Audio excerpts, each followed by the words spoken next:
आणि ब्रेक नंतर एक आनंदाची बातमी आहे। शिर्डीमध्ये साई दर्शनासाठी येणाऱ्या भाविकांसाठी ही मोठी आणि आनंदाची बातमी आपण बघतोय।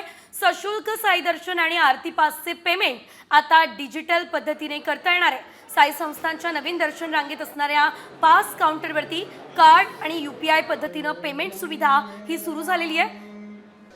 साईबाबा संस्थानचे मुख्य कार्यकारी अधिकारी गोरक्षनाथ गाडीलकर यांच्या हस्ते या सुविधेचा शुभारंभ झाला।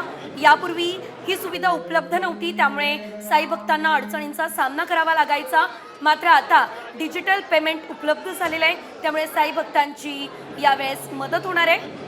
आणि ब्रेक नंतर एक आनंदाची बातमी आहे। शिर्डीमध्ये साई दर्शनासाठी येणाऱ्या भाविकांसाठी ही मोठी आणि आनंदाची बातमी आपण बघतोय।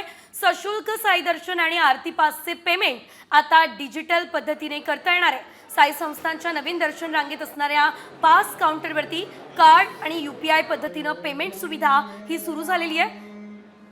साईबाबा संस्थानचे मुख्य कार्यकारी अधिकारी गोरक्षनाथ गाडीलकर यांच्या हस्ते या सुविधेचा शुभारंभ झाला। यापूर्वी ही सुविधा उपलब्ध नव्हती, त्यामुळे साई भक्तांना अडचणींचा सामना करावा लागायचा।